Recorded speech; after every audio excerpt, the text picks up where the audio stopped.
Ok. Buenas tardes. Agradecemos a todos para acompañarnos en este espacio que ya sería nuestra 24ª edición de Stay Home and Learn de B'nai B'rith Panamá, Irving Saab y Carlos Elenca. Para esta ocasión tenemos un panel de lujo muy interesante, todas autoridades de alto nivel de la B'nai B'rith a nivel internacional en Latinoamérica. Y conformamos un panel entre todos, que todos son panelistas de primer orden. Tenemos un tema muy importante y clave como lo son las elecciones en Estados Unidos y su repercusión en Israel y las comunidades de Estados Unidos y Latinoamérica.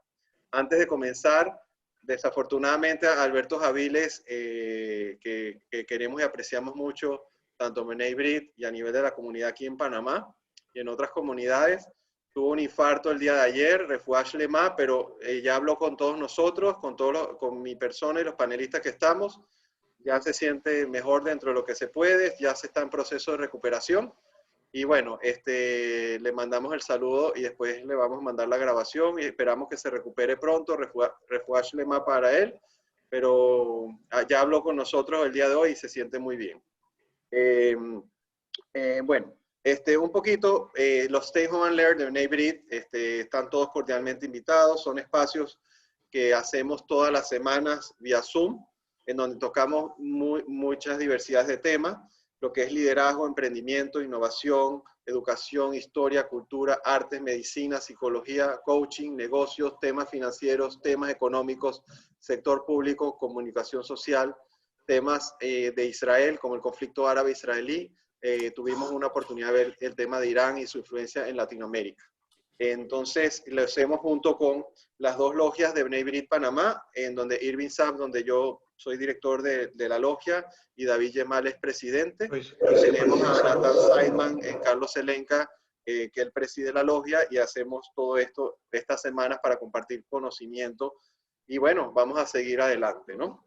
Bueno, para presentar a nuestros panelistas en el orden de participación, tenemos a Nathan Seidman. Nathan Seidman es abogado y politólogo de la Universidad Central de Venezuela, profesor de la Universidad Católica Andrés Bello, ex secretario general de la Comunidad Judía de Venezuela, CAIF, miembro honorario del Colegio de Abogados de Panamá, presidente de la Logia Carlos Elenca de B'nai B'rith Panamá, ex miembro de la Junta Directiva de la Unión Israelita de Caracas, de la Federación Sionista de Venezuela y del Centro Social Deportivo Hebraica, y ex coordinador general del semanario Nuevo Mundo Israelita. Bienvenido, Nathan. Gracias. Ok. Nuestro segundo panelista, Sami Eppel.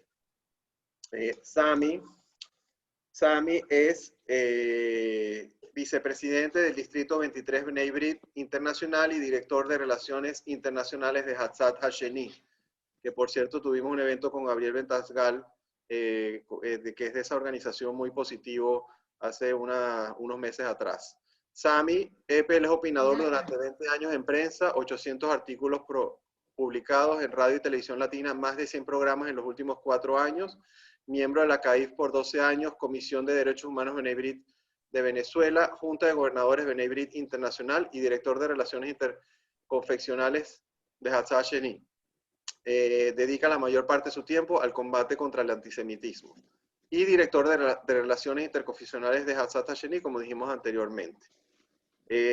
Por último, y no menos importante, para nosotros es un honor contar con nuestro panelista invitado, Eduardo Con, director de B'nai B'rith Internacional para América Latina. Eduardo Con es doctor en Diplomacia y Relaciones Internacionales de la Universidad de Uruguay, conferencista sobre política internacional, antisemitismo, política en Medio Oriente, columnista en Radio High de Argentina, Semanario Hebreo de Uruguay y director de B'nai B'rith Latinoamérica.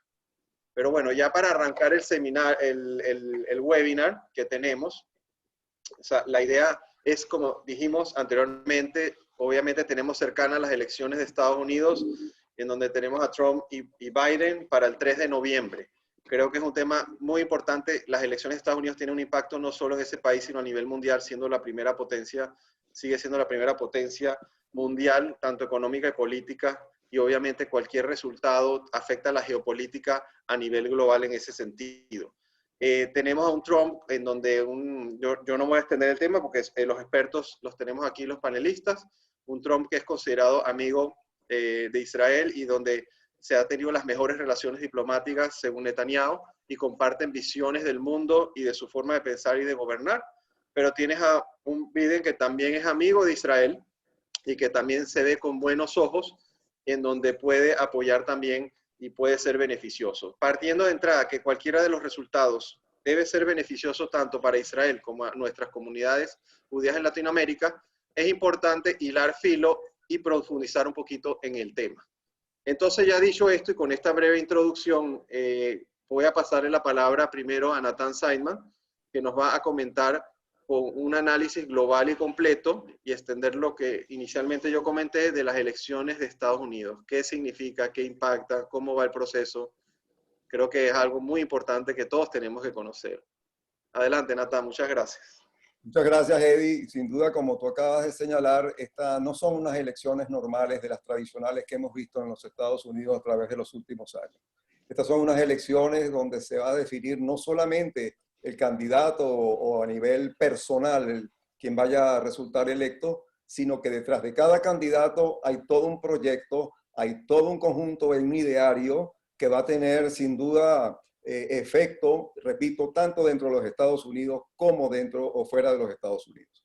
En los últimos 4 años yo diría que ha estado presente una convulsión que no se ha hecho de nuevo presente en otras partes del mundo, donde el desafío ya no se centra, como dije, en promesas electorales tradicionales. Esta elección, como tú bien señalaste, va a afectar no solamente las relaciones de Estados Unidos con Israel o el resto de las comunidades judías del planeta o de Latinoamérica en particular, sino que va a afectar a China, va a afectar a Irán, va a afectar a Europa, también a la Unión Europea y por supuesto al Medio Oriente y también de alguna manera a Latinoamérica con el caso particular de Venezuela. Entonces lo que está en juego es el enfrentamiento entre dos corrientes a nivel mundial. El calificativo ha sido un tanto caprichoso, pero es con el que nos vamos a entender. Por un lado está la agenda globalista, que no es globalización, y por el otro lado está la figura o la idea del Estado-Nación. Esto ha creado una polarización que de alguna manera ha roto con los paradigmas de la Guerra Fría y que trasciende, como ya dije, la figura de las personas o de los candidatos. Entonces, dentro de este marco, pudiéramos estar casi en presencia de lo que sería una especie de tormenta perfecta si a eso agregamos, ¿verdad?, la pandemia del COVID-19 a nivel mundial y el efecto que el tratamiento de esta pandemia ha tenido dentro y fuera de los Estados Unidos. Para nadie es un secreto y eso se ha hecho viral en las redes, en los noticieros, en los disturbios y el margen de conflictividad que ha arreciado en los últimos meses dentro de Estados Unidos. Y no se puede dejar de lado que, aunque siempre en los Estados Unidos han habido enfrentamientos de orden étnico, nunca han llegado, o de étnico o de carácter religioso, nunca han llegado al nivel que estamos viendo en estos momentos. Cuando uno oye hablar de Portland en Oregón, y automáticamente lo está asociando a disturbios, y Portland tiene la característica, entre paréntesis, de haber sido la cuna como ciudad del activismo obrero, pero también de un oscuro pasado segregacionista. En Portland es como una especie, en un momento determinado llegó a llamarse el Beirut de Estados Unidos por la cantidad de radicalización y violencia que hay en esa ciudad en particular. No se puede dejar de lado tampoco a Kenosha de Wisconsin, donde vimos cómo le pegaron 7 tiros a Blake, este joven de 29 años, y tampoco, por supuesto, donde nació quizás gran parte de la violencia que hoy estamos viviendo en Minneapolis, en Minnesota, por la muerte de George Floyd.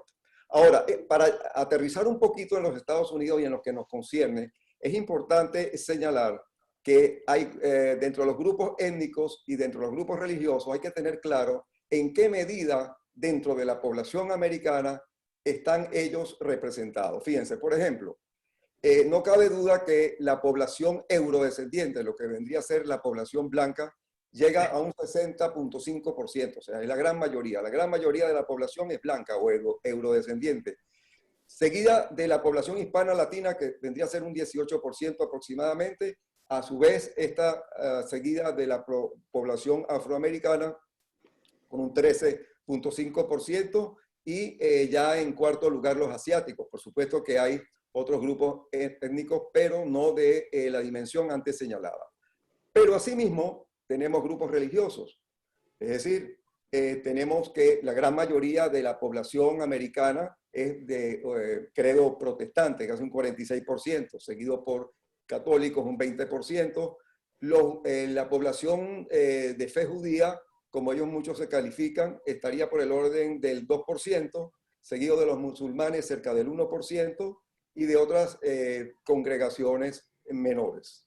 Ahora bien, estamos hablando de que en principio, y eso es bueno tenerlo muy claro, que lo que se está jugando acá, como ya dije, es un destino que va a afectar también a los grupos étnicos y donde ya la política tradicional no solamente ha tomado los factores económicos o los factores geopolíticos como banderas de lucha, como banderas de enfrentamiento electoral, sino que han tomado ya el factor étnico de una manera muy marcada.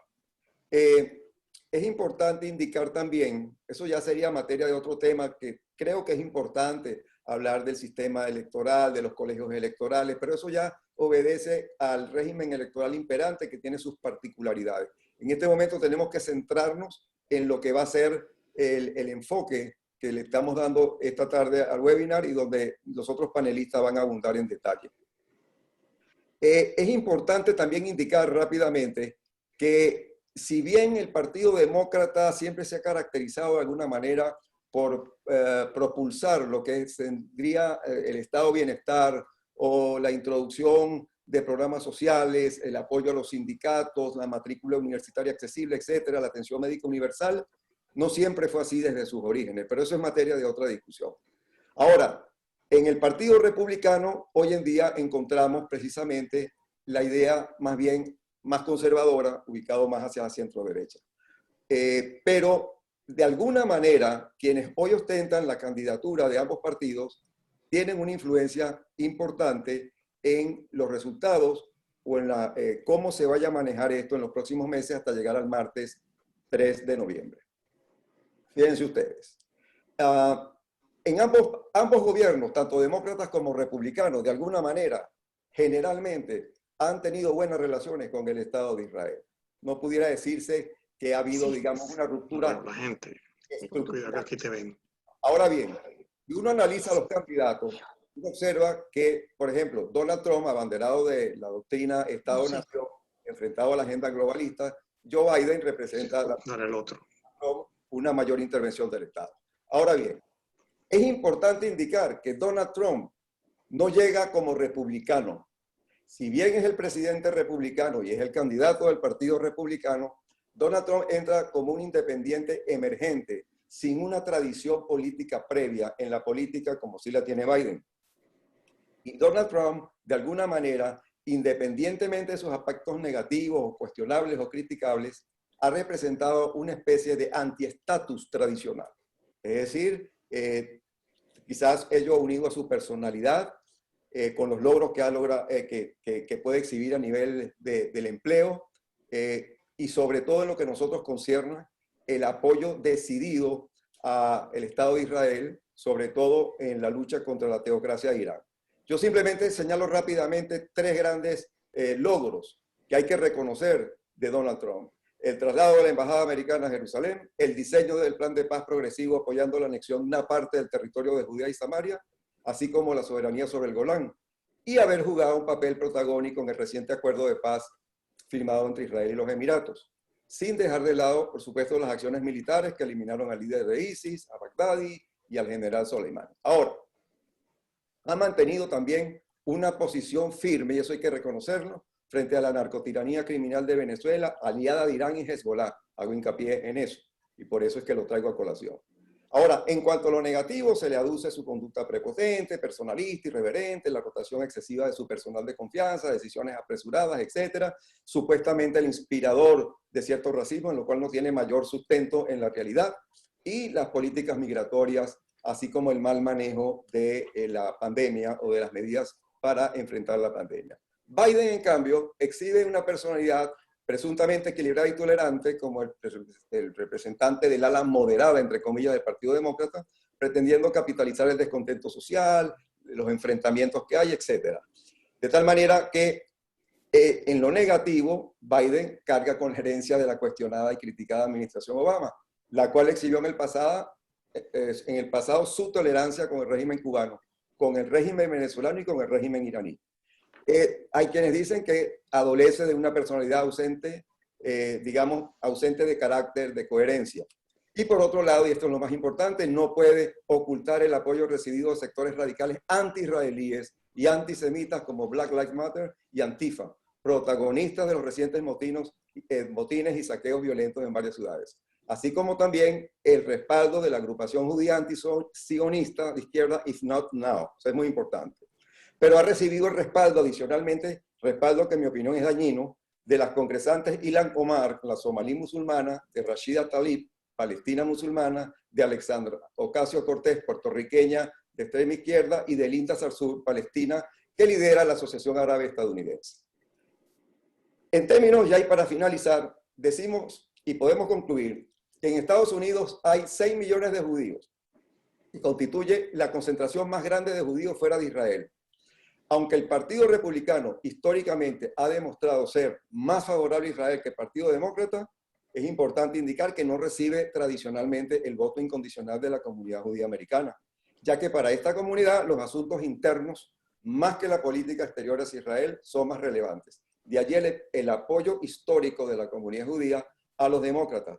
No creo que esta ecuación se vaya a mantener en el tiempo. Faltando apenas 2 meses para las elecciones del próximo martes 3 de noviembre, hay muchas variantes de aquí y de allá que podrían influir en el resultado, también como el papel que cumple la organización American Israel Public Affairs Committee, AIPAC, por su intenso lobby político a todo nivel. Esto es lo que yo tendría de momento que decir. Amanecerá y veremos. Gracias. Gracias, Natán. Antes de pasarle la palabra a Sami, les quería comentar, Natán, tú hablaste de unos temas que son importantes rescatar rápidamente. Uno de ellos es, como tú bien dices, las cosas positivas de Trump con Israel. Sobre todo, hay dos temas relevantes en adición a lo que tú comentaste, que también lo dijiste, que obviamente poner la embajada en Jerusalén y sobre todo en este último acuerdo histórico que tuvo el apoyo pleno de Trump y que fue una movida muy importante entre Israel y los Emiratos Árabes. Yo creo que eso suma mucho la importancia de tener una figura como Trump para lo que es Israel, pero eso nos lo va a profundizar tanto Sami como Eduardo. Comentaste muy bien y muy atinado. Yo creo que Biden, a pesar de que tiene el apoyo de la comunidad de los demócratas, tiene el fantasma de Obama por detrás, que definitivamente no hay una historia bonita que contar, digamos, de las mejores con Israel. Sin embargo, Biden, como dicen, se considera amigo de Israel, lo quiere apoyar y también consideremos que también básicamente Kamala Harris, que podría convertirse en la vicepresidenta de Estados Unidos, en caso de la victoria demócrata, es considerada también como una defensora del Estado hebreo y hasta su esposo es judío. Pero bueno, estas son otras variables que están en juego. Y yo creo que lo último es que siempre es importante para la audiencia saber que la historia en Estados Unidos ha demostrado que aunque haya unas diferencias de elecciones al día de hoy, en donde hay unas diferencias claras entre Trump y Biden, a nivel de quién ganaría, definitivamente eso puede cambiar en el tiempo como sucedió la última vez y ha sucedido en otras ocasiones en Estados Unidos, y no necesariamente tener la mayoría por el sistema de votación asegura de que Biden gane la elección, o sea que todo puede cambiar de aquí en los próximos meses. Bueno, nada más haciendo ese tipo de comentarios, yo le paso la palabra a Sami Eppel para que nos dé que es muy experto en el tema, cómo ven la relación de los resultados de las elecciones con Israel específicamente. Adelante, Sami. Mira, bueno, yo veo la posible elección de Biden como una catástrofe y como posiblemente una guerra. Como esas son palabras muy fuertes, debo de explicarme. Primero vamos con la catástrofe. El Partido Demócrata no es el mismo partido de Roosevelt y de Kennedy, que aglutinó a los judíos siempre pendientes de las causas sociales y libertarias. El Partido Demócrata se parece más al partido de Jimmy Carter, que no solo declaró a Israel un estado apartheid, sino que también desde un punto de vista religioso cree en la teoría del reemplazo. También fue un admirador de George Wallace, el segregacionista antisemita de los años 70.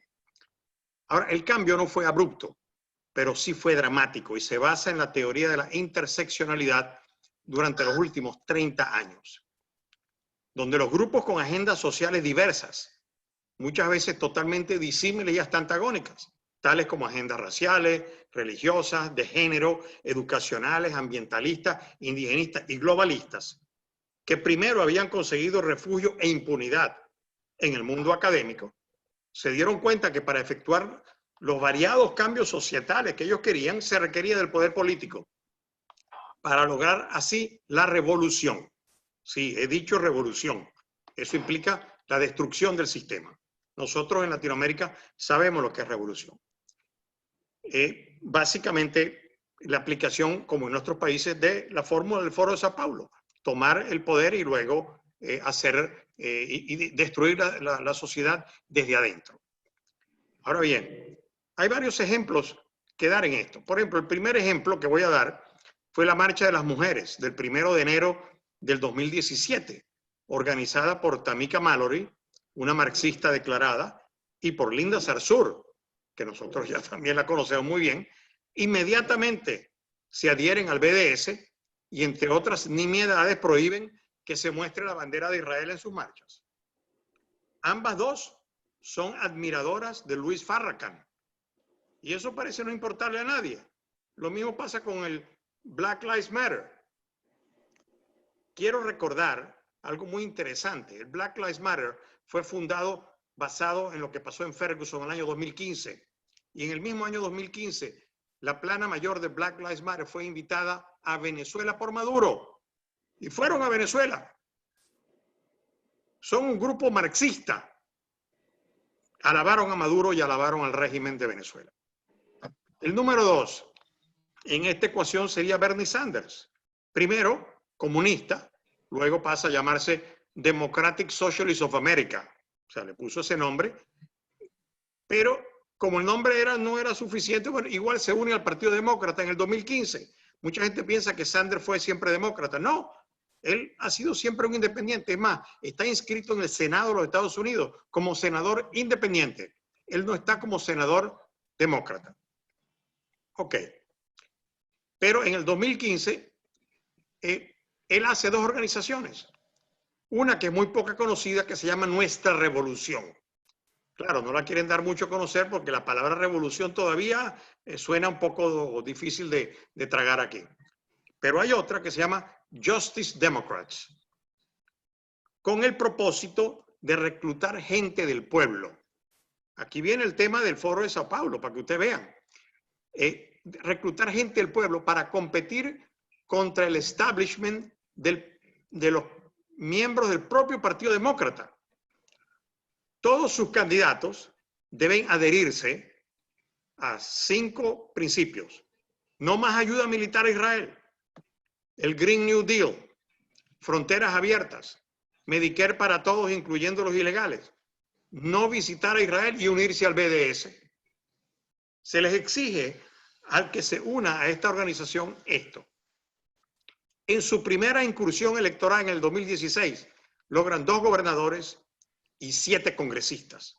No está mal para ser una organización, digamos, relativamente nueva dentro del Partido Demócrata ahora. Las congresistas más famosas de este grupo son Ilhan Omar, Rashida Tlaib, Alexandria Ocasio-Cortez y Ayanna Pressley, conocidas como el Squad. Este grupo vociferante logra que no se apruebe la ley que se llamó, porque no se aprobó, se llama Anti-Semitism Awareness Act, que obligaría a las universidades a adoptar la definición del antisemitismo de la IRA, y derrotan a 400 organizaciones judías, todas, desde AIPAC hasta las organizaciones religiosas de rabinatos. Todo el mundo se unió para tratar de que esta ley fuese aprobada. Este grupo derrota esto, derrota a todo el lobby judío, incluyendo al lobby cristiano, que es muy importante. CUFI, con 6 millones de adherentes cristianos pro-Israel, fue parte del grupo que hizo lobby para que se aprobase el Antisemitism Awareness Act. En 2 años, en el 2017 y el 2018, no, perdón, 18 y 19. y fue derrotado. Ahora bien, estos Justice Democrats tienen para el 2020 17 candidatos que obviamente derrotaron a otros 17 demócratas que a ellos, digamos, no les gustaba. Los lograron derrotar en las primarias. Siendo los más conocidos, por ejemplo, William Clay. William Clay es un afroamericano, hijo de otro señor Clay, y entre ellos dos han estado en el Senado 50 años. Son unos íconos del Senado, perdón, de la Cámara de Representantes, por la ciudad de San Luis.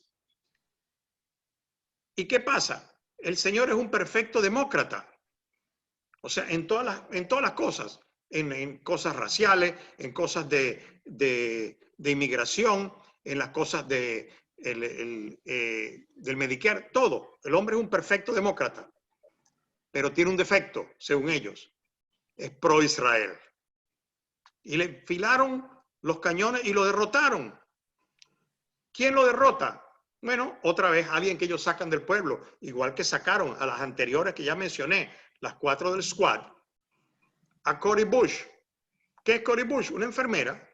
A lo mejor es muy buena enfermera y a lo mejor es muy buena persona, pero ahí está el sistema de ellos de sacar a gente del pueblo a los que no se puede atacar, porque no son atacables, porque no tienen ningún pasado.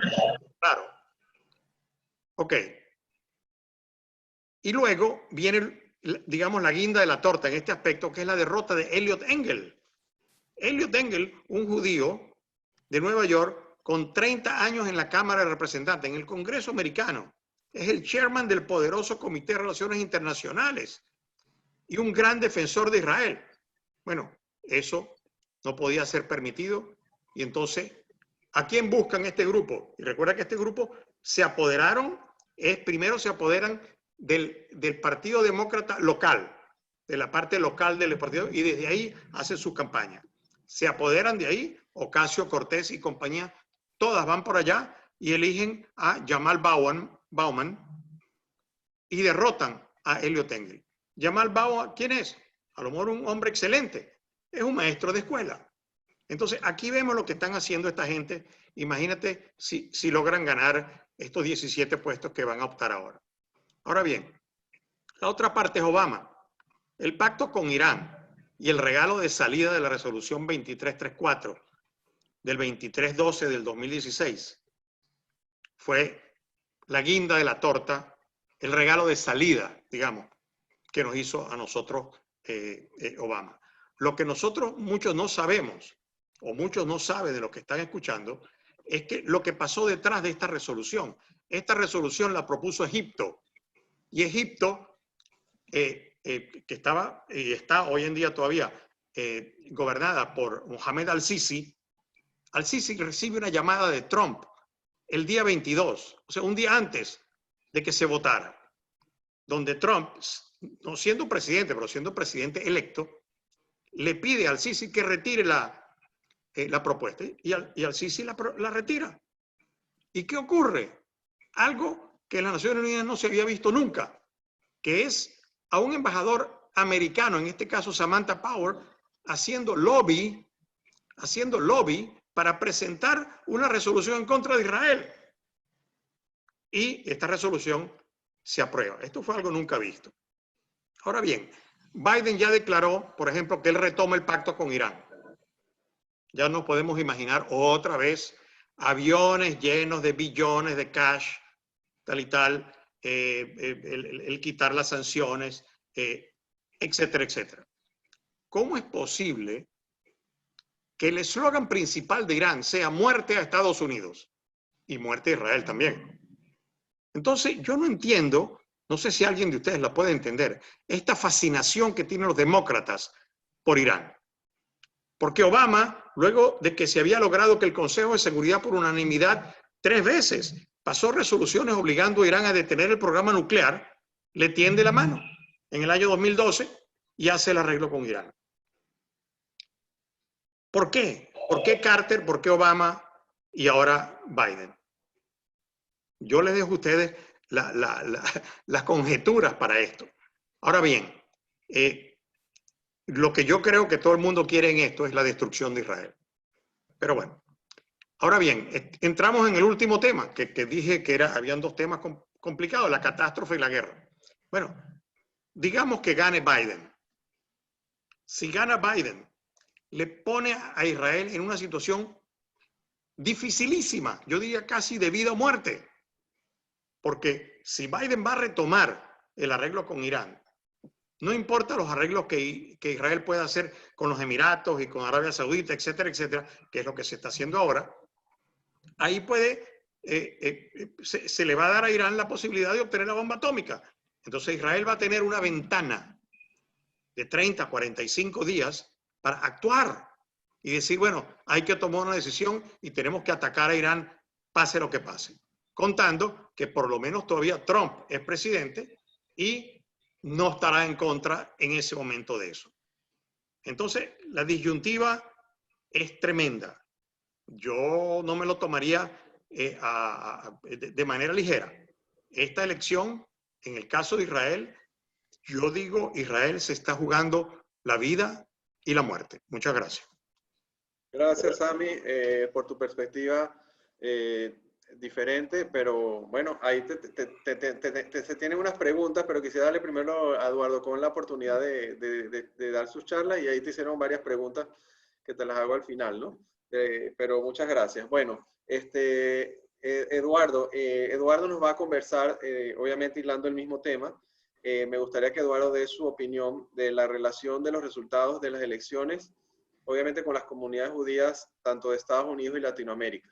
Y yo creo que sobre todo pensamos que quizás el efecto es distinto en Estados Unidos y Latinoamérica. Entonces ahí Eduardo, que tiene expertise en la materia, nos puede profundizar.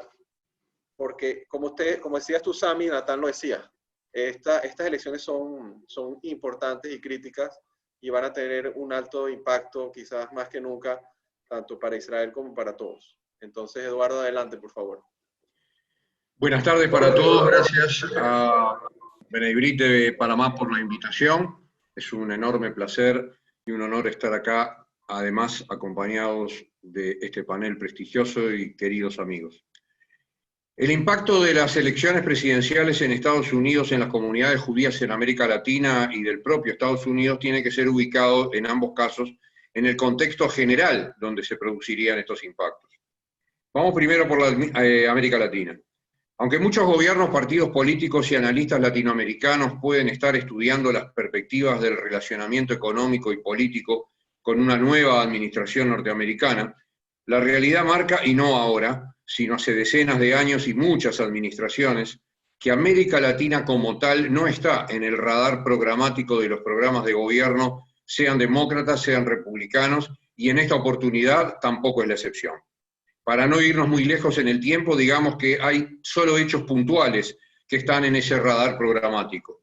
Un ejemplo, creación de la Cumbre de las Américas por parte del presidente Clinton en 1984, y que hoy, después de varias cumbres y varios presidentes, nadie nos puede ofrecer ninguna lista de soluciones de cualquier índole que hayan surgido de allí, salvo quizás hechos como el discurso que hizo Obama en Trinidad y Tobago, donde trató de encarar a Chávez, Raúl Castro y Daniel Ortega. No cambió absolutamente nada, pero sí favoreció a Cuba, porque a partir de allí hubo un espacio de turismo por un buen tiempo. Por lo tanto, en realidad fue una especie de radar negativo. México está siempre en el radar, Brasil está a veces, Colombia hasta por ahí nomás, y lógicamente llegamos a Venezuela. Pero voy a hacer un paréntesis. Michael Shifter, que es uno de los expertos que tiene Estados Unidos sobre América Latina, ha sido muy claro en cuanto a esto que acabo de decir. O sea, México está siempre, pero la relación es muy particular. O sea, el presidente Trump se enfrentó muchísimo con México desde el principio de su presidencia, y sin embargo ahora estuvo ahí López Obrador, que no es precisamente el equilibrio emocional que uno buscaría en un presidente latinoamericano, y digamos fue una visita bastante aceptable, entre comillas, para ambas partes. Lo que demostró por su resultado que seguimos no estando en el radar. Ahora, a pesar de que la administración norteamericana última, no hablo de las anteriores, ha aplicado sanciones al régimen chavista, a pesar de toda la política de denuncia que ha hecho en los foros internacionales, de los apoyos a la oposición venezolana, contra la dictadura, uno se tiene que preguntar, ¿y dónde está Venezuela hoy? Está sumergida en la miseria, está con un dictador aferrado al poder, sostenido brutalmente por Irán, por Rusia, por Turquía y con Hezbolá en la región, ni más ni menos. Entonces, estar en el radar no significa necesariamente grandes cambios. Y que 3 o 4 países estén girando por ese radar significa que América Latina no forma parte de un programa de preocupaciones profundas para cualquier candidato que sea de ninguno de los dos partidos. Y en esto llegó la pandemia. Entonces, fíjense, en un contexto de autoaislamiento casi inevitable de los países, grandes, chicos y medianos, no se puede soslayar eso. Maduro se siente mucho más cómodo hoy con un mayor apoyo de Irán y la región está con más peligro. Pero los millones de desocupados, la pérdida masiva de empleo, el cierre de empresas, todo lo que trajo ese huracán llamado coronavirus, tiene que ser primordial para cualquier administración y también lo fue para la administración americana. Entonces América Latina quedó todavía un poquito más lejos del radar. En ese entorno, las comunidades judías de América Latina ven y sienten las elecciones norteamericanas en la forma más o menos similar a como lo ven las sociedades latinoamericanas en general.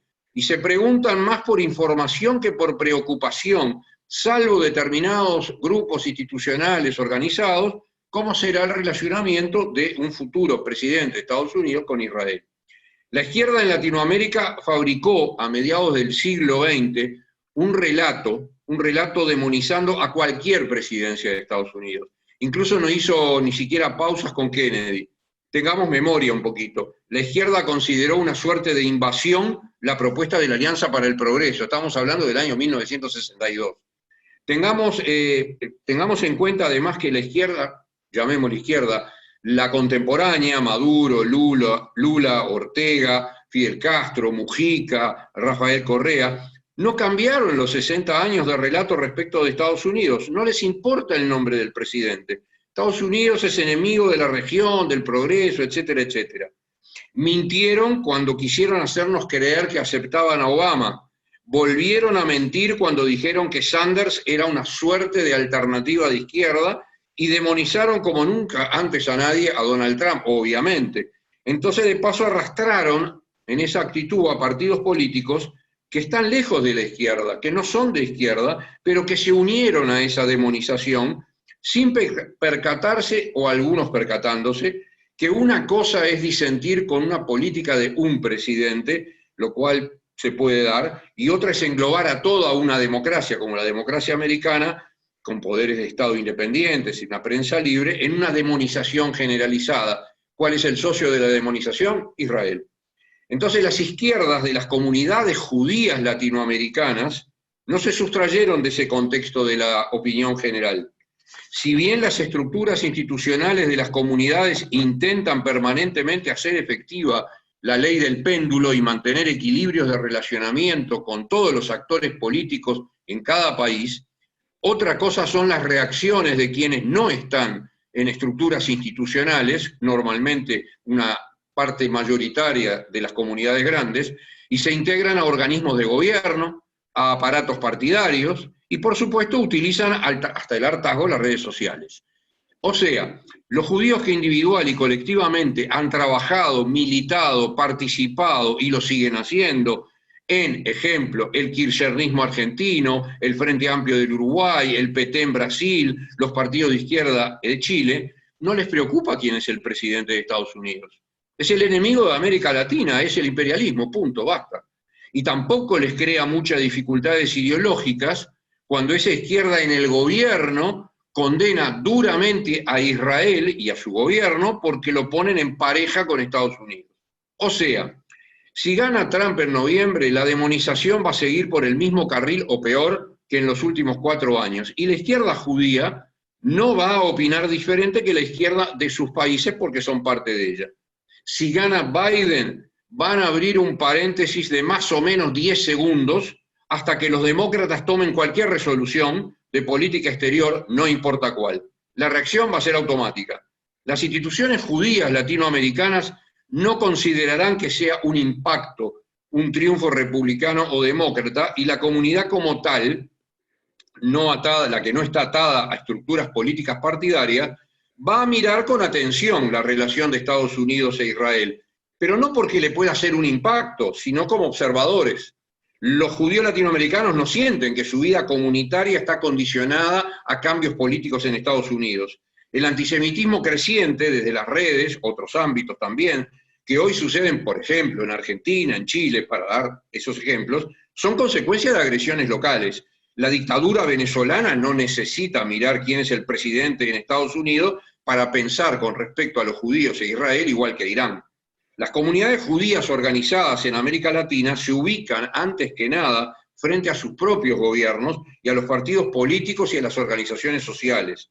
El relacionamiento del país en todas sus estructuras con Estados Unidos viene después, y si impacta no lo hace solo con una comunidad, sino con el país en general y el gobierno de turno en particular. Ahora, en Estados Unidos, el impacto de las elecciones presidenciales para la comunidad judía del país es muy diferente al de América Latina, porque los judíos viven allí, las comunidades están allí, la parte organizada de la comunidad está allí. Entonces, bueno, no son espectadores, son directa o indirectamente actores. Los números a veces ayudan bastante más que las palabras. La realidad indica que los judíos son un porcentaje muy pequeño desde el punto de vista numérico en el electorado. En un país donde el voto no es obligatorio, los judíos en edad de votar llegan más o menos al 2% del electorado. Si quieren, agréganle alguna coma y algún punto más.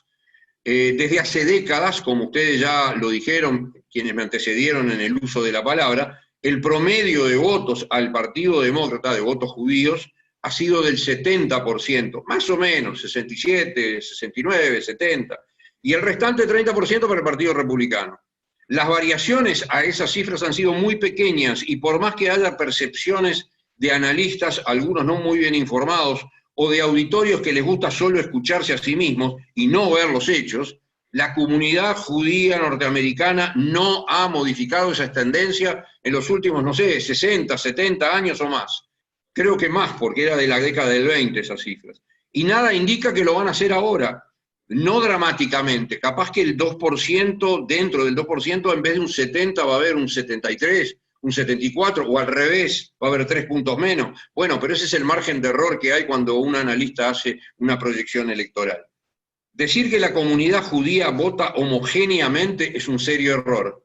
El votante judío de a pie no tiene, según ya muchos estudios y encuestas realizadas por instituciones judías, las mismas prioridades al momento de votar que determinados sectores de la comunidad judía organizada, y eso Natán lo dijo muy claro. Y es entendible. La comunidad judía organizada siente, porque además está organizada, mira todo el panorama, que la relación entre Estados Unidos e Israel es vital, y el combate al antisemitismo obviamente también. Al ciudadano judío de a pie, y si observamos cuidadosamente es lo mismo que cualquier ciudadano de a pie, le importa el sistema de salud, y esto aumentó todavía aún más ahora a raíz de la pandemia, con toda la cantidad de casi 200.000 muertos por coronavirus, los brotes continuos, etc. Le preocupa mucho la violencia callejera, y ahí sí entra el antisemitismo en particular y el racismo en general, porque el antisemitismo además ha crecido mucho en los últimos tiempos en forma exponencial y le afecta directamente. Le importa la economía y le importa la educación. Después va a llegar el interés, no necesariamente la preocupación en este ciudadano judío norteamericano de a pie respecto a la política del gobierno de Estados Unidos en relación a Israel y Medio Oriente. Yo no estoy diciendo que hay una separación de intereses entre la comunidad judía en general y las instituciones de la misma. No. Lo que digo es que cuando el gobierno del presidente Trump juega un rol central en lograr un acuerdo de paz con los Emiratos Árabes e Israel, el ciudadano judío votante lo ve con mucha simpatía, no hay duda, pero eso no le cambia sus prioridades diarias ni la decisión de votar a quien cree que le va a mejorar su vida diaria en el país o en la ciudad donde vive dentro de Estados Unidos. De todas formas, es muy importante analizar la política exterior de Estados Unidos respecto de Israel en las últimas décadas y su relación para nada concordante con la relación de votos a ambos partidos que hemos mencionado en la comunidad. Ya ustedes han mencionado varias cosas, agrego muy pocas. El candidato demócrata Joseph Biden como todos sabemos, fue 8 años vicepresidente del presidente Obama. Las relaciones con Israel no fueron cálidas, por decir un término políticamente correcto, y hubieron muchas tensiones. No se avanzó en nada, en ninguna relación de paz entre Israel y los palestinos, ni entre Israel y ningún país árabe. La administración no votó ni vetó incondicionalmente en Naciones Unidas a favor de Israel, todo lo contrario. Y en la guerra que Israel tuvo que librar contra el terrorismo de Hamás en 2014, por un lado, Obama defendió el derecho de Israel a defenderse, pero también hizo declaraciones que explican la frialdad en las relaciones de las que hablamos hace instantes. Voy a citar solo una declaración del 2014 en plena guerra de Israel con Hamás, dicha por el presidente Obama. Y cito: no tengo ninguna simpatía por Hamás, pero tengo una gran simpatía por la gente común que lucha en Gaza. Bueno, Biden y su candidata a vicepresidenta, Kamala Harris, han prometido mantener una política de apoyo a Israel y han saludado fervorosamente el acuerdo entre Israel y los Emiratos, pero también, como dijo muy claramente Sami, es público, hace 3 días lo dijo Kamala Harris, van a volver al acuerdo con Irán. Pero si ya saben que Irán violó el acuerdo sistemáticamente, lo saben perfectamente. Por eso es la discusión que ha tenido la administración de Trump ahora en Naciones Unidas. Bueno, pero el Partido Demócrata también, como lo dijo Sami, tiene entre sus filas gente a la que Biden derrotó en las internas, como Bernie Sanders, y tiene al grupo de congresistas de Ilhan Omar, Rashida Tlaib, Alexandria Ocasio-Cortez. Es un grupo pesado en el Partido Demócrata. No me resulta claro ni a mí, ni creo que a ningún ciudadano de a pie de Estados Unidos, cómo va a manejar una administración demócrata a congresistas que han demonizado a Israel desde un punto de vista tal que caen en la definición de antisemitismo del IHRA, porque han incitado continuamente, y Sami lo dijo claramente. Entonces, menos le resulta claro cómo va a concordar con Bernie Sanders, cuando Bernie Sanders dijo hace apenas 3-4 días que va a exigir que Biden, si gana, se siente con él 24 horas después para marcar líneas claras en varios temas, entre los cuales incluyó, dijo Sanders específicamente, un apoyo inadecuado que tiene Estados Unidos con Israel actualmente. Y bueno, y no es menor el hecho de Irán. Sin embargo, ese panorama de política exterior respecto de Israel no nos va a cambiar el porcentaje de los votos judíos a los demócratas, es un hecho. Ahora vamos al lado republicano y terminamos. Llevar la embajada de Estados Unidos a Jerusalén, el acuerdo entre Israel y los Emiratos, son momentos resonantes de la actual administración respecto a Israel. Hubo mucha empatía entre los gobiernos, y con esto no descubro nada. Sin embargo, también hubo situaciones con la comunidad judía de Estados Unidos. La política nacionalista de Trump causó problemas dentro de la comunidad judía. Todos sabemos, y quienes están viviendo en Estados Unidos, que tanto en instituciones como ciudadanos a pie ha habido y hay divisiones. Que Trump haya dicho que votar a los demócratas, lo dijo en un momento, mostraba deslealtad, le cayó muy duro a mucha gente y le cayeron a él muy duro, incluyendo la B'nai B'rith y otras instituciones como American Jewish Committee, etcétera, salieron públicamente a decirle: señor presidente, la lealtad al país que tienen los judíos con Estados Unidos no está en discusión y ponerlo en duda es inaceptable. Por otra parte, el antisemitismo ha crecido muy exponencialmente. Cuando asesinaron a George Floyd y sobrevinieron todo tipo de saqueos, nada parecido a protestas pacíficas, eran saqueos, los judíos sufrieron en muchas ciudades, pero en Los Ángeles en particular, violentos ataques a comercios y propiedades con una violenta expresión de antisemitismo en los grafitis pintados. La reciente investigación de ADL y del American Jewish Committee señala que el 35% de los judíos de Estados Unidos dijeron haber experimentado antisemitismo en los últimos 5 años, y 1/3 confesó que ocasionalmente oculta manifestaciones externas de su judaísmo, o sea, vestimenta, kipot, etc. En el año pasado, los incidentes antisemitas aumentaron 12% respecto al 18. Eso significa 2.100 agresiones, vandalismo y acoso.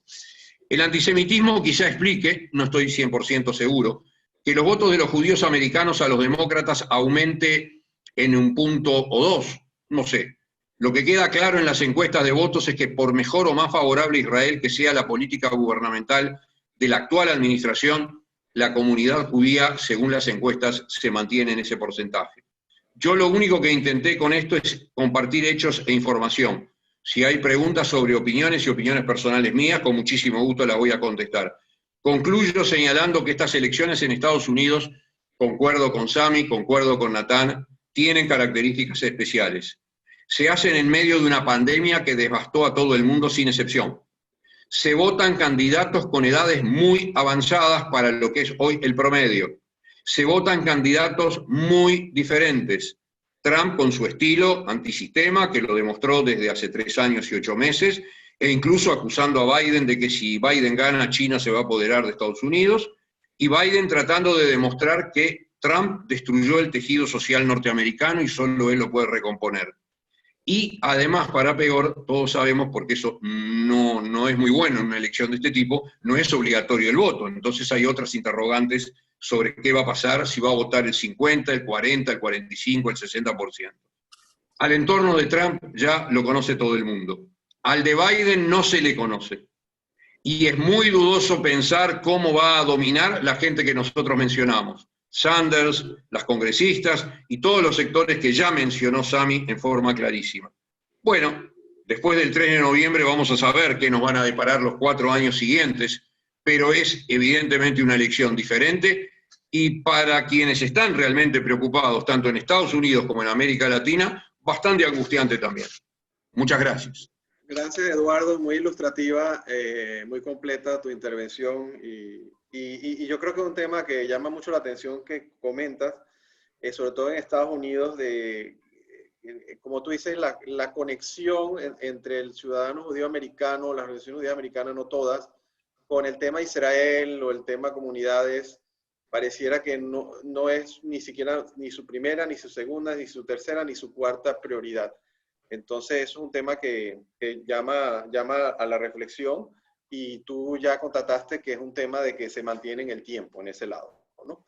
Yo creo que ese es un tema importante y lo otro que comentabas también, bueno, aquí alguien comentó de que nosotros desde Latinoamérica poco podemos hacer en la intervención de las elecciones de Estados Unidos y parece que en esa materia tampoco hay tanto impacto en las comunidades latinoamericanas, que hay otro tipo de temas que preocupan más en las agendas. Pero bueno, yo creo que vamos a hacer unas preguntas, tengo varias preguntas para hacer, pero voy a hacerlas en el orden en que comenzamos, ¿no? Y voy a empezar con Natán y después con Sami y una con Eduardo, ¿no? La pregunta para Natán sería, Natán, una pregunta que me hicieron, suponiendo, porque si gana Trump es conocido un poco que va a ser una continuación de lo que él viene haciendo en política exterior. ¿Qué pasa si gana Biden? ¿Qué efectos tienen? Quizás ya lo hablamos, pero profundizar un poco más contigo, Natán, respecto sobre todo al tema de Irán, que preocupa mucho porque eso va a tener un efecto, primero, muy, muy importante dentro de Latinoamérica y Venezuela como centro de recepción de operaciones iraníes, y no solo eso, sino obviamente el balance en Medio Oriente con Israel. Y tú como ves también, aunque no pudiera tener una relación indirecta con Israel, las relaciones de Estados Unidos con Rusia, en donde obviamente Trump sí tiene una política más cercana que lo que pudiera tener Biden. O sea, el frente Irán, frente Rusia, esos dos frentes, impacto que tuviera en las comunidades de tenerlo. Esa sería la pregunta. Yo quisiera hacer unas brevísimas acotaciones a las excelentes intervenciones de Sami y de Eduardo, muy ilustrativas.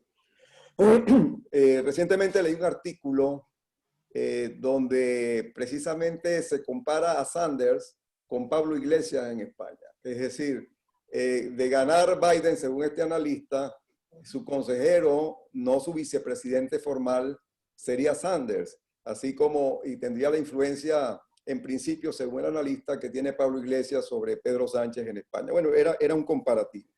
Ahora, hay algo que es importante, y antes de entrar propiamente a la respuesta, ¿no? Hay que tomar en cuenta que aquí lo que vendría a ser una especie de infiltración ideológica o de campaña ideológica que tradicionalmente se ha centrado en Latinoamérica y en otros países de la geopolítica mundial, se está dando en Estados Unidos con una fuerza muy particular. Es decir, estos enfrentamientos que estamos viendo por grupos étnicos, entre Black Lives Matter, luego los grupos también supremacistas, que son una minoría, pero que también le echan leña a la candela. Nunca antes el radicalismo, incluso ni siquiera en la época del Ku Klux Klan, no había permeado en la mayoría de la población americana, sobre todo la población urbana, que es prácticamente el 82% de la población americana está en las ciudades. Ahora, ¿qué sucede allí? Se nota una infiltración del ideario de extrema izquierda, del ideario, yo no diría, el marxismo ya quedó es una filosofía que quedó un poquito atrás, es una infiltración donde yo no descarto que estén varios organismos interesados en desestabilizar a la primera potencia del mundo, entre ellas el Foro de Sao Paulo, que actúa todavía, tiene algo de oxígeno, y se ve ese contenido al que se refería Eduardo, de esa izquierda, está llevando a una especie de, digamos, alta temperatura el enfrentamiento. Entonces parece que hay una infiltración a la inversa y que lo que era el predominio de los Estados Unidos o de las doctrinas, vamos a decir, democráticas que tuvieron tanta presencia en Europa, pareciera que la ruptura ya no se está dando en esos escenarios, sino dentro de Estados Unidos. Ese era un comentario. El otro comentario que quiero hacer es que cuando uno analiza a los dos candidatos, y estoy pendiente de la respuesta de las preguntas, cuando uno analiza a los dos candidatos, Trump y Biden, hay uno que es un interrogante y el otro es una realidad. Hay uno que no sabemos. Es más, el rechazo de gran parte del votante americano consciente o que puede haberse afectado por una victoria demócrata no está en tanto y en cuanto exclusivamente dirigido a un candidato que es débil o que tiene problemas de cognitivos, no solamente está en contra de lo que representa la infiltración de sectores radicales dentro del Partido Demócrata. Eso es fundamental.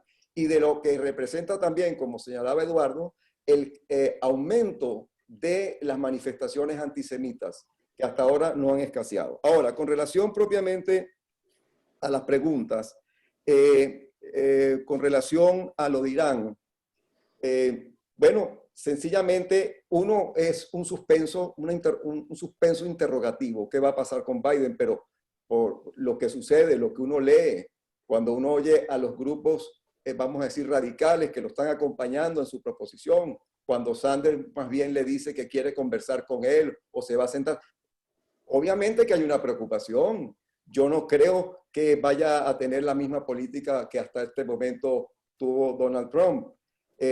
Trump tiene muchas falencias. Trump puede ser criticado desde muchos ángulos a nivel personal por su estilo, pero Trump es una realidad. Por otro lado, en la candidatura republicana con Donald Trump hay un liderazgo. En la candidatura demócrata de Joe Biden no hay liderazgo. Biden no tiene liderazgo. O sea, el liderazgo parece que lo estuvieran tomando factores infiltrados o que forman parte del Partido Demócrata. De allí que la posición de un eventual triunfo de Biden, independientemente de que geoestratégicamente los Estados Unidos con los demócratas o los republicanos tengan que estar en guardia con relación al armamentismo o al poder nuclear de Irán, eso no garantiza que no vayan a haber concesiones, como bien se ha señalado. En cuanto a Rusia, ya concluyendo, eso depende de muchas circunstancias. Yo pienso que lamentablemente la posición de Trump, y aquí también quiero ser claro, con relación a las acciones tomadas por Rusia en distintos ámbitos, no solamente en Siria, no solamente con Ucrania, no solamente con otras áreas de influencia, creo que no han tenido por parte de Trump una respuesta contundente. Y eso sería, digamos, un tema que estaría en suspenso. Gracias. Gracias, Natán. Bueno, la siguiente pregunta sería para Sami. Sami, te preguntan, ¿cómo afectarán las relaciones de Israel con los países árabes que desean firmar acuerdos de paz con Israel si Biden es electo presidente? O sea, me parece una pregunta interesante. Mira, lo que está pasando con el tema de Israel y los países árabes no es solamente un logro de Trump, vamos a estar claros, es un logro del gobierno de Israel también. Ellos han estado trabajando este tema y creo que el otro día tuvimos en un webinar a Zimmerman, que lo nombraron ahora presidente de la Cámara de Comercio Israel United Arab Emirates, y bueno, él dice que vienen 10 años trabajando en este tema. O sea, esto se puede dar. O sea, para alguien como yo, que vivió 5 años en Israel, que interactué con muchos árabes y que hasta el día de hoy tengo amigos árabes, musulmanes, que viven en Jerusalén y en Ramallah. Y si fuera por ellos, nosotros nos sentamos mañana y firmamos la paz. El problema aquí es un problema político y es un problema religioso. Los hermanos musulmanes, que son una piedra de tranca en todas estas cosas, mira la actitud ahora de Erdogan, que él es un hermano musulmán de ese grupo. Mira lo que está pasando. O sea, él ahora se está metiendo en Libia, está tratando hasta de empezar una posible guerra con Grecia. ¿Eso para qué es? Eso es tratando de chupar a Israel, porque Israel es un aliado de Grecia en el tema del petróleo, por ejemplo. Los gasoductos que van a ir desde el Mediterráneo hasta Chipre y Europa van a pasar por Grecia, por muchas islas de Grecia. Y entonces, aquí hay un problema geopolítico pasando. Los otros países árabes, en verdad, se cansaron ya de los palestinos. Ya el tema palestino, recordemos que el 70% de los países árabes son jóvenes, son países jóvenes ahora. Y entonces, esos jóvenes ya no quieren que les hables de hace 70 años, de hace 80 años, de hace 1000 años, ni siquiera que le hables de Mahoma muchas veces. Ellos están en la parte moderna, quieren acción. Y no le ven muchas veces nada de malo en el tema de Israel. Entonces, aquí vemos gobernantes, por ejemplo, el mismo gobernante saudí, el príncipe, un hombre de 30 años, un hombre muy joven, que es el que está, el que manda ahí. Mira, él es pro-Israel, lo que pasa es que no lo dice públicamente, pero ya se están dando las conexiones. Entonces, Sudán, bueno, Sudán no es un país importante. A mí me parecería más importante, por ejemplo, Marruecos, porque Marruecos hay una judería grande que salió de Marruecos, ¿ok? Más de 500.000 de judíos. Y entonces, eso puede ser algo interesante para los judíos a nivel internacional.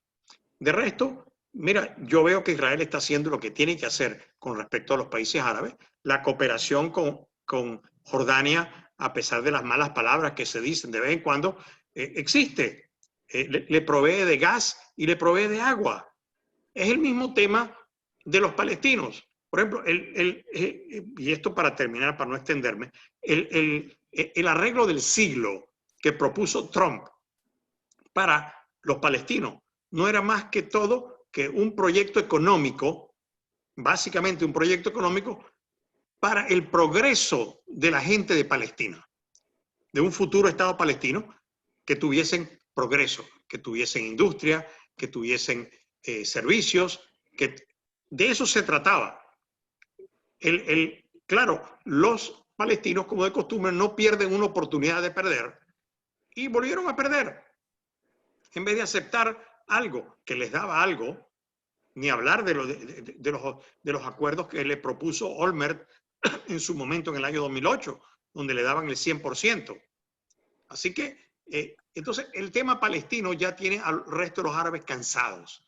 Ya no quieren saber más nada del tema, ¿ok? Entonces, ahorita están abiertos a una apertura con Israel. Sami, yo estoy de acuerdo contigo. Bueno, eso podría ser tema de otro webinar.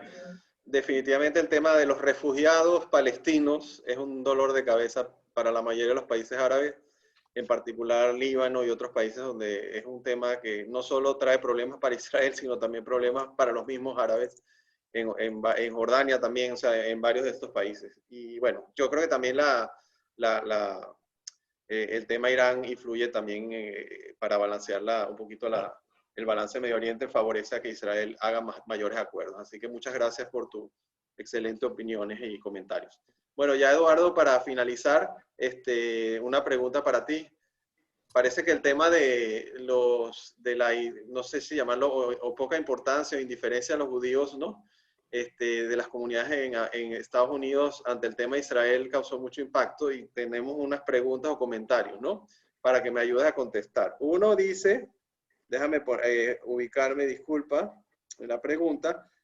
Ellos hablan que les pregunta que hace unos días salió a página completa un remitido de BLM donde más de 600 organizaciones judías de USA, de las más diversas, se adherían. ¿Cómo se explica este fenómeno cuando dicha organización expresa antisemitismo y condena a Israel como Estado apartheid? Eso es algo que llama la atención. Entonces, y otra pregunta que dice, ¿cómo se explica que jóvenes de la comunidad venezolana en Estados Unidos van por Biden para no darle el voto a Trump, no ven a Israel en la jugada? Creo que tiene un poquito de relación los temas, ¿no? Aunque son preguntas. Mira, en primer lugar, no contradice en nada lo que yo dije.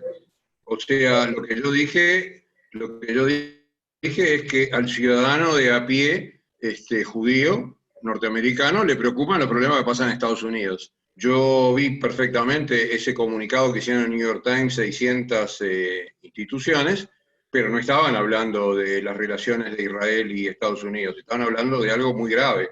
600 organizaciones de las cuales ninguna de ellas forma parte de lo que vendría a ser en Latinoamérica, para que nos entendamos, el comité central o la unidad central de la comunidad judía. La mayoría eran sinagogas, etcétera, muchas, sin ninguna duda, estaban adhiriendo movimientos, estaban apoyando, a pesar de que el Black Lives Matter es un movimiento, ya lo dijo Sami muy claro, no tengo por qué extenderme, con un antisemitismo de raíz realmente brutal. Es muy difícil entender por qué creen que defendiéndolos a ellos defienden cualquier ataque contra la comunidad afro, pero están hablando de un tema local. O sea, están hablando de vuelta de un tema de racismo en Estados Unidos, y hay una parte de la comunidad que toma una posición y le paga el New York Times y saca este aviso, mientras que el resto de la comunidad, digamos, organizada de organizaciones internacionales, B'nai B'rith, American Jewish Committee, American Jewish Congress,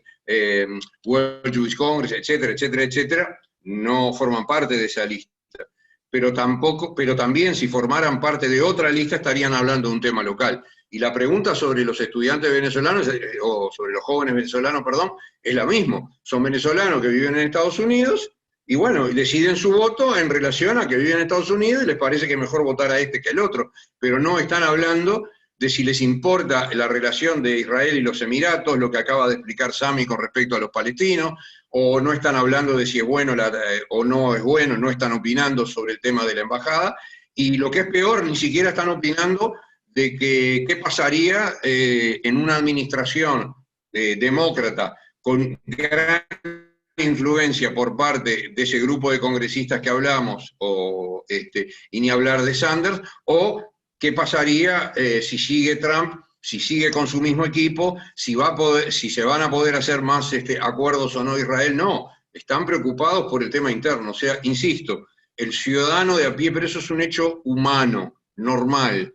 Ustedes en Panamá, en Venezuela, si estuviera en Venezuela, Natalia no estuviera en Panamá, en Argentina, en México, en Hungría o en Alemania, es inevitable que como ciudadano del país te preocupe muchísimo el antisemitismo. Eso sí, porque eso es intolerable, inaceptable, y toda la comunidad tiene que estar unida para enfrentarlo y exigirle a sus gobiernos que los defiendan, y que los gobiernos se jueguen a luchar contra el antisemitismo.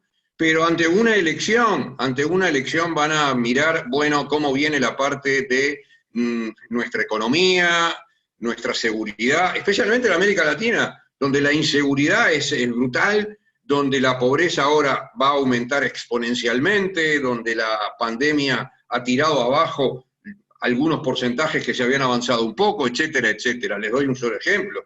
Argentina ha caído en el 50% de la población en la pobreza.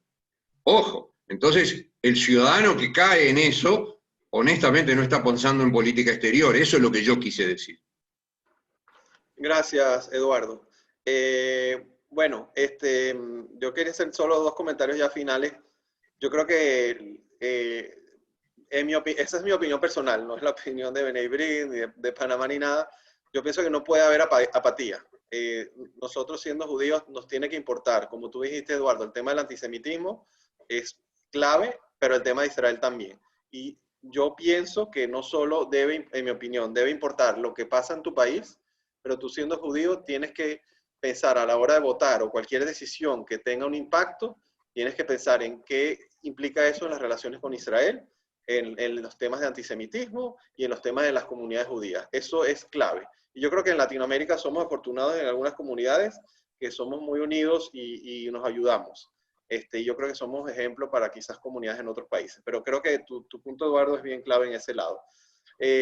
Bueno, yo quería agradecer enormemente. La verdad, hemos tenido un panel de lujo. Yo estoy bien impresionado. He aprendido mucho de todos, tanto de ti, Eduardo, de ti, Sandy, del mismo Natán, que me encantó. La verdad que puras felicitaciones en los chats. Excelente presentación. Tuvimos 125 participantes. La verdad que creo que podemos repetir hablando de otro tema. Los vamos a invitar a otra más adelante en algunos meses, porque para nosotros esto es importante y cada vez queremos hacer estos eventos de B'nai B'rith, no solo Panamá, sino de forma regional y hacer alianza con otros países. Quería comentar, antes de pasar ya las palabras finales con David Gemal, nuestro presidente de B'nai B'rith, de Irving Saab, que va a cerrar el evento, agradecer que Alberto Javiles, Refuash Lema nuevamente, creo que está de oyente, está aquí en el panel con nosotros. Entonces, Alberto, que te sigas recuperando y gracias por, si estás escuchando, gracias por acompañarnos, estamos contigo. Que te cures pronto y queremos tenerte ya el próximo. Mira, Alberto está ahí. Muy bien, Alberto. Muy bien, Alberto. Gran abrazo. Gran Alberto, abrazo. si puedes, ojalá que ya en los próximos martes ya estés conversando con nosotros y opinando o cerrando, presentando y nos estés acompañando. Pronta recuperación. Y ya con eso le paso a David ya para el cierre y gracias a todos. Adelante, David. Gracias, Eddie. Alberto, la verdad que de parte de todos, pronta mejoría y que estés rápido de vuelta acá con nosotros en B'nai B'rith. A los 3 panelistas, la verdad que ha sido una cátedra en política internacional muy interesante, los 3 a un nivel súper alto. Y bueno, yo me llevo como lo más importante para los judíos de la diáspora, lo que se ha hablado hoy con respecto a Israel, es la amenaza de Irán. Yo creo que eso es lo que más está en juego en las elecciones que están por venir el 3 de noviembre en Estados Unidos.